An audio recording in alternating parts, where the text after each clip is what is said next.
السلام علیکم ناظرین۔ شام ان دنوں عالمی میڈیا میں سب سے زیادہ زیر بحث رہنے والا موضوع ہے، کیونکہ کچھ ہی دن پہلے یہاں اسد خاندان کا 50 سالہ اقتدار ایک باغی گروپ کے ہاتھوں اپنے خاتمے کو پہنچا ہے۔ شام کے سابق صدر بشار الاسد اپنے خاندان سمیت روس میں پناہ حاصل کر چکے ہیں، جبکہ شام میں عوام اور بیرون ملک رہنے والے شامی شہری اس طویل آمریت کے خاتمے کا جشن منا رہے ہیں۔ شام کا سرکاری رنگ سرخ سے سبز کر دیا گیا ہے، جبکہ ثالثہ سال سے جبراً قید شامی شہریوں کو رہا کیا جا رہا ہے۔ بلغاریہ کی نابینا نجومی خاتون بابا وانگا نے اپنی زندگی میں پیشگوئی کی تھی کہ جیسے ہی شام تباہ ہوگا، مغرب اور مشرق کے درمیان ایک عظیم جنگ کا آغاز ہو جائے گا۔ غیر ملکی میڈیا کی رپورٹس کے مطابق شام سے آنے والی خبروں کے بعد بابا وانگا کی تیسری جنگ عظیم سے متعلق برسوں پہلے کی گئی پیشگوئی سچ ثابت ہوتی دکھائی دے رہی ہے۔ بابا وانگا کے مطابق موسم بہار میں مشرق میں جنگ شروع ہوگی، جو تیسری عالمی جنگ ہوگی۔ مشرق میں ہوئی جنگ مغرب کو تباہ کر دے گی۔ نابینا نجومی آجہانی بابا وانگا نے مرنے سے قبل جو پیشگوئیاں کیں، ان میں سے ایک شام کی تباہی سے متعلق بھی تھی۔ بابا وانگا کی پیشگوئی اگر درست ثابت ہوئی تو آئندہ چند مہینوں میں تیسری عالمی جنگ چھڑنے کا خدشہ بھی ظاہر کیا جا رہا ہے۔ آئیے آپ کو بتاتے ہیں کہ شام کی سرزمین بابا وانگا کی ان پیشگوئیوں سے پہلے کیا تھی۔ شام کو انبیاء کی سرزمین کہا گیا ہے۔ شام کے دارالحکومت دمشق کی ایک جانب جبل قاسیون ہے۔ یہ پہاڑ یہودیت، عیسائیت اور اسلام تینوں مذاہب میں مقدس مانا جاتا ہے۔ حضرت آدم کے بیٹوں حابیل اور قابیل کے درمیان لڑائی اسی پہاڑ پر ہوئی تھی۔ جبل قاسیون میں آج بھی وہ غار موجود ہے جس میں قابیل نے پتھر مار کر حابیل کو قتل کر دیا تھا۔ حضرت آدم علیہ السلام کے ان دونوں بیٹوں کے درمیان لڑائی ایک لڑکی کے لیے ہوئی تھی۔ دونوں اسی سے شادی کرنا چاہتے تھے۔ دونوں نے لڑکی کے انتخاب کے لیے ایک منت کی شرط رکھی تھی۔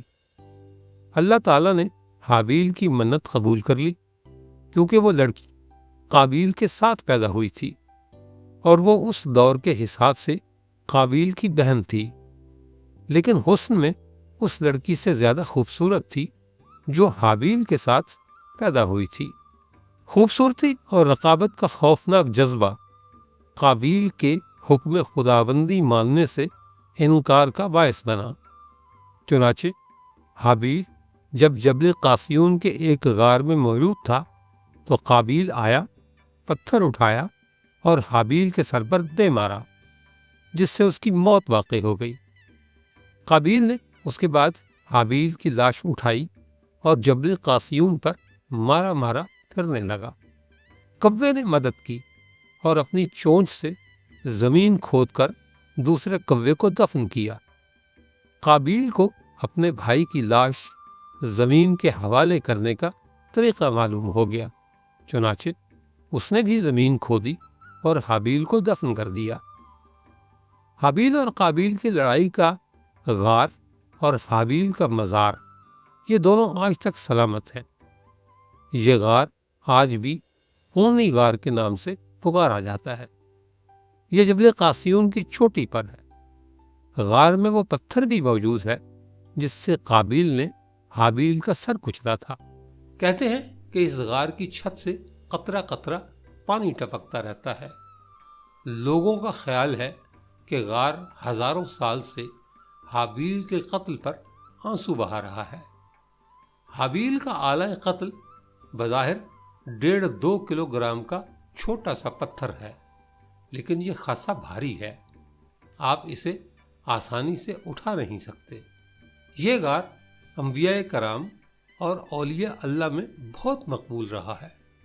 حضرت زکریا، حضرت یحییٰ، حضرت مریم اور حضرت عیسیٰ علیہ السلام بھی یہاں قیام فرما چکے ہیں، اور اموی خلیفہ حضرت عمر بن عبدالعزیز بھی اس مقام پر تشریف لے جا چکے ہیں۔ اس غار میں تقریباً 40 اولیاء کرام اور عیسائی راہب بھی آ چکے ہیں۔ حابیل کا مزار جبل قاسیون کے ایک کونے میں پہاڑی کی چوٹی پر قائم ہے۔ مزار کی دوسری جانب گہری کھائی ہے، اور کھائی کے آخر میں زبدانی کا قصبہ ہے۔ دمشق کو پانی زبدانی سے سپلائی ہوتا ہے۔ یہ علاقہ پاکستان کی مری سے ملتا جلتا ہے۔ درخت بلند ہیں اور پہاڑی چشموں کی بہتات ہے۔ چند ماہ پہلے تک یہ علاقہ انہی باغیوں کے قبضے میں تھا جو بشار الاسد کے فرار کے بعد شام کے نئے حکمران بن چکے ہیں۔ ان باغیوں نے چند دنوں کے لیے دمشق کا پانی بھی بند کر دیا تھا۔ حابیل کی قبر عام قبروں سے لمبی ہے۔ یہ اس دور کے انسانوں کے قد کے مطابق ہے، یعنی قابیل کے قادآور ہونے کی نشاندہی کرتی ہے۔ جبل قاسیون پر متعدد اولیاء کرام کے مزارات، غار اصحاب کہف اور شیخ الاکبر ابن عربی کے مزارات بھی ہیں۔ یہ وہ خطہ ہے جہاں اللہ کے اولوالعزم پیغمبر حضرت ابراہیم علیہ السلام اور حضرت لوط علیہ السلام کو اللہ نے نجات دی۔ ارشاد باری تعالیٰ ہے کہ اور ہم نے ابراہیم کو اور لوط کو ایسے ملک کی طرف بھیج کر بچا لیا جس میں ہم نے دنیا جہان والوں کے واسطے برکت رکھی ہے۔ علامہ آلوسی فرماتے ہیں کہ اس آیت میں بابرکت زمین سے مراد یہی شام ہے۔ تاریخ میں جس خطے کو بلاد شام کہا جاتا ہے اس میں حالیہ شام یا سیریا، فلسطین، لبنان اور اردن شامل ہیں، جو اس وقت 4 الگ الگ ملک ہیں۔ یہ پورا علاقہ شام تھا جو پہلی جنگ عظیم تک عثمانی حکومت کی سرپرستی میں ایک ہی خطہ تھا، لیکن 1946 میں انگریزوں اور اہل فرانس کی پالیسیوں نے اس سرزمین کو 4 ملکوں میں تقسیم کرا دیا۔ خطہ شام صرف قدیم نبوتوں اور صحیفوں کے حوالے سے ہی نہیں بلکہ احادیث نبوی میں بھی ایک قابل تعظیم خطے کے طور پر مذکور ہوتا ہے، اور محدثین نے رسول اللہ صلی اللہ علیہ وآلہ وسلم سے ثبوت کے ساتھ شام کے لاتعداد مناقب بیان کیے ہیں، یہاں تک کہ کئی اہل علم نے آیات اور مستند احادیث پر مشتمل سرزمین شام کی فضیلت پر باقاعدہ تصانیف چھوڑی ہیں۔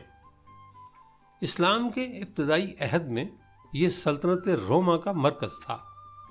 حضرت ابوبکر نے اس کی جانب سب سے پہلا مسلمانوں کا قافلہ حضرت اسامہ کی قیادت میں روانہ کیا تھا۔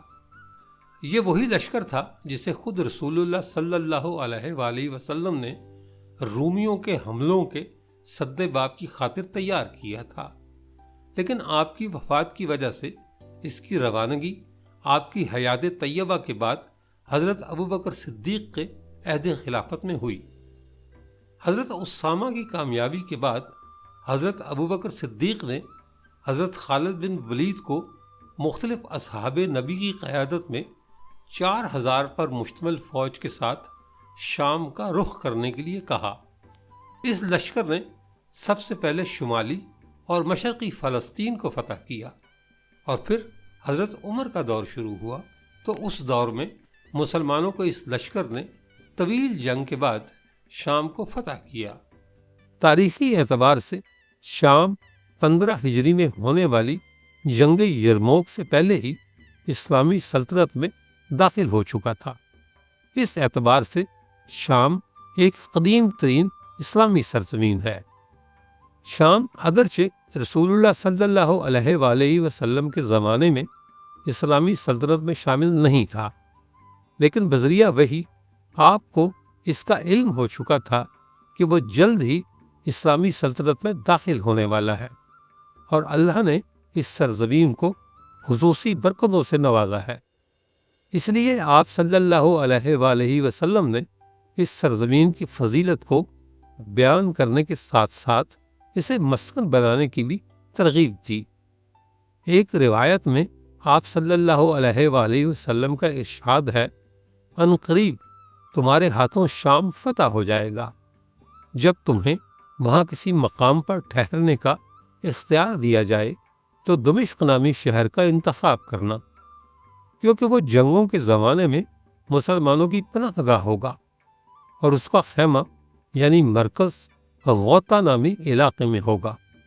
محدثین نے بیان کیا ہے کہ اللہ تعالیٰ اس ملک کی اور اس کے باشندگان کی ہلاکت اور دشمنوں کے تسلط سے خصوصی حفاظت فرمائیں گے، اس لیے کہ اس سرزمین کو اللہ نے اپنے منتخب بندوں کے لیے متعین کیا ہے، اور اللہ کے منتخب بندے یہاں رہتے ہیں۔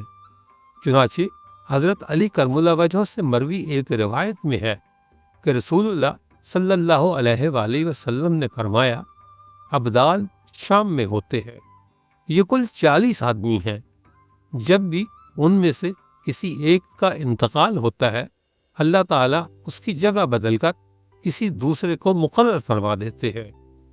ان کی دعا کی برکت سے بارش برستی ہے، انہی کی برکت سے دشمنوں پر فتح نصیب ہوتی ہے، اور اہل شام سے انہی کی برکت سے عذاب کو ٹال دیا جاتا ہے۔ شام سریانی زبان کا لفظ ہے جو حضرت نوح کے بیٹے حضرت سام بن نوح کی طرف منسوب ہے۔ طوفان نوح کے بعد حضرت سام اسی علاقے میں آباد ہوئے تھے۔ ملک شام کے متعدد فضائل احادیث نبویہ میں مذکور ہیں۔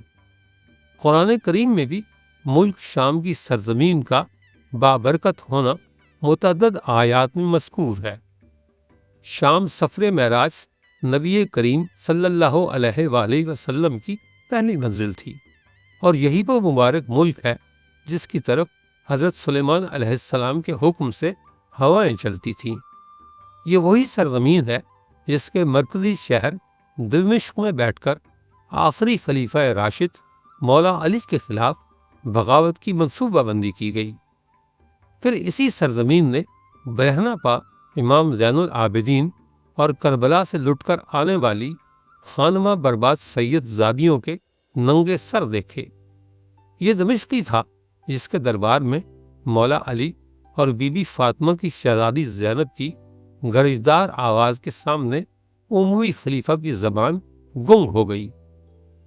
یہ شام ہی تھا جہاں سے امیر معاویہ نے بحیرہ روم کو اسلام کے بحری بیڑوں کی آماج گاہ بنا دیا، اور قبرص اور سستی جیسے فوجی اہمیت کے جزیروں کو زیر نگین کرتے ہوئے سیزر کے پایہ تخت قسطنطنیہ پر چڑھائی کے لیے موحدین کے لشکر روانہ کیے۔ چند عشرے بعد یہیں سے بیٹھ کر خلیفہ ولید بن عبد الملک اندلس کا خراج وصول کرنے لگا۔ شام مجاہدین سے کب خالی نہیں رہا۔ اسلام کے دور عروج میں بھی شہادت کے متلاشی صدیوں تک اسی جگہ کو اپنا مستقل بناتے رہے۔ پھر جب صلیبی یلغاریں شروع ہوئیں تو یہی خطہ ان کی دست درازی کا سب سے پہلا اور سب سے بڑا ہدف بنا۔ 5ویں صدی ہجری میں بیت المقدس اور فلسطین کا ایک بڑا حصہ مسلمانوں کے ہاتھ سے جاتا رہا، اور بقیہ شام لینے کے لیے صلیبی افواج ایڑی چوٹی کا زور لگا رہی تھیں، جس کے بعد ان کا اگلا ہدف یہ تھا کہ عالم اسلام کے دیگر خطے بھی تاراج کر دیں۔ بلکہ ان کا ایک بدبخت رینالڈ ڈی شاتیلون، جو کہ کرک کا صلیبی بادشاہ تھا اور مصر سے آنے والے حجاج کے قافلے لوٹنے کے لیے بہت آگے تک جایا کرتا تھا، علل اعلان بکتا تھا کہ وہ مدینہ پہنچ کر پیغمبر اسلام کی قبر اکھاڑنے سے کم کسی بات پر رکنے والا نہیں۔ یہی وہ خبیث النفس تھا جس کی بابت صلاح الدین ایوبی نے قسم کھا کر نظر مانی تھی وہ اسے اپنے ہاتھوں سے جہنم رسید کرے گا۔ چنانچہ اب ایک بار پھر پوری عیسائی دنیا کے مد مقابل عالم اسلام کی جنگ یہیں پر مورچہ زن ہو کر لڑی جانے لگی۔ 6 صدی ہجری میں حماد الدین، نور الدین اور پھر صلاح الدین ایوبی کے گھوڑے اسی ارض شام میں دوڑائے گئے کہ بالآخر اللہ نے بیت المقدس مسلمانوں کو واپس کر دیا۔ حطین کا وہ تاریخی میدان فلسطین میں ہی واقع ہے جہاں پر صلاح الدین کی مجاہد سپاہ نے عالم صلیبی کمر توڑ کر رکھ دی تھی، اور جس میں 7 صلیبی بادشاہ قید ہو کر صلاح الدین کی سرکار میں پیش کیے گئے تھے۔ صلاح الدین ایوبی کی جانب سے گستاخ رسول رینالڈ کو چھوڑ کر باقی 6 کی جان بخشی کر دی گئی تھی۔ 7ویں صدی ہجری میں جب تاتاریوں کا سیلاب قریب پورے عالم اسلام کو غرقاب کر چکا تھا اور بغداد کے دار خلافت کو تہس نہس کر چکا تھا، تو صرف شام کا کچھ خطہ اور مصر باقی رہ گیا تھا جو ابھی تک مسلم قلمرو کا حصہ تھے۔ تاتاریوں کی وحشی یلغار کے سامنے ممالک اب عالم اسلام کی آخری امید رہ گئے تھے۔ تب سلطان عز الدین بن عبد السلام کے زیر تحریر مملوک سلطان سیف الدین مظفر قدس کی قیادت میں مصر سے اسلام کا ایک لشکر اٹھتا ہے، اور ہلاکو کے نائب قطبغہ کے زیر قیادت شام میں پیش قدمی کرتی ہوئی تاتاری افواج سے مقابلے کے لیے فلسطین کے تاریخی مقام عین جالوت کا انتخاب کرتا ہے۔ معرکہ عین جالوت کے نتیجے میں پہلی بار مسلم دنیا اہل اسلام کے ہاتھوں تاتاریوں کو شکست فاش ہونے کی خبر سنتی ہے، ورنہ تاحال تاتاریوں کے لیے شکست کا لفظ سننے کی حسرت آج تک مسلم دلوں میں کبھی پوری نہ ہو پائی تھی۔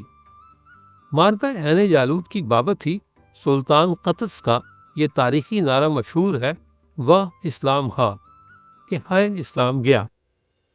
اس سے چند اشرے بعد قازان کی قیادت میں تاتاری سیلاب کا ایک اور زوردار ویلا شام کا رخ کرتا ہے اور شقب کے مشہور معرکے میں مسلم افواج کے ہاتھوں منہ کی کھا کر لوٹتا ہے۔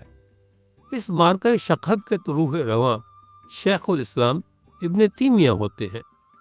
یوں بلا مبالغہ یہ بات کہی جا سکتی ہے کہ شام اور خصوصاً فلسطین وہ ارض رباط ہے جہاں تاریخ اسلام کے پرآشوب ترین دور میں 1 صدی کے اندر عالم اسلام پر چڑھ آنے والی 2 بدترین کافر افواج کے گھٹنے ٹیکے گئے، ایک یورپ کے قلب سے اٹھنے والا صلیبی طوفان اور دوسرا صحرائے گوبی سے اٹھنے والا تاتاری ٹڈی دل۔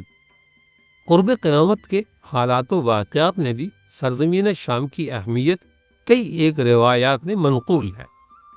حضرت سالم بن عبداللہ بن عمر اپنے والد عبداللہ بن عمر سے روایت کرتے ہیں کہ انہوں نے کہا کہ اللہ کے رسول صلی اللہ علیہ وآلہ وسلم نے فرمایا کہ خروج دجال کے دور میں مسلمانوں کو ہجرت کی سرزمین شام ہوگی۔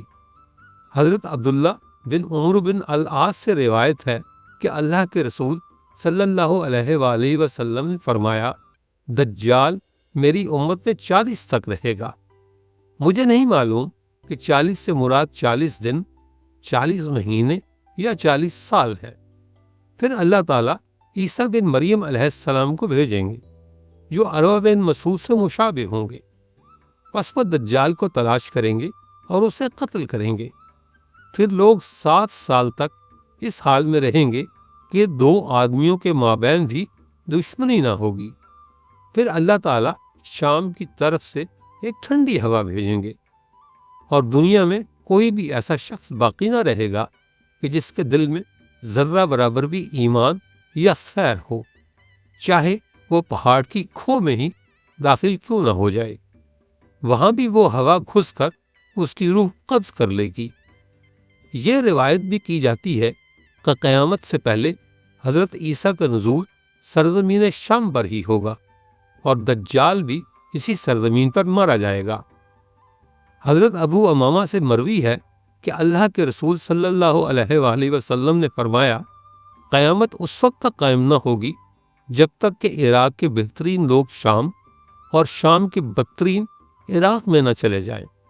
اور اللہ کے رسول صلی اللہ علیہ وآلہ وسلم نے فرمایا، ایسے حالات میں شام میں سکونت اختیار کرو۔ اس روایت کے مطابق قیامت سے پہلے تمام اہل ایمان شام میں جمع ہو جائیں گے۔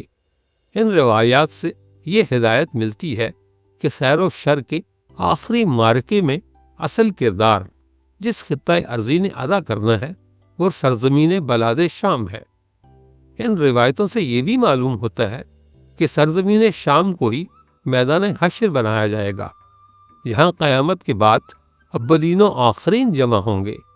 چنانچہ حضرت ابوذر غفاری کی ایک روایت میں ہے کہ رسول اللہ صلی اللہ علیہ وآلہ وسلم نے فرمایا، شام حشر و نشر کی سرزمین ہے۔ اس کے ساتھ ہی اجازت دیجیے، اپنا خیال رکھیے گا، اللہ نے نگہبان۔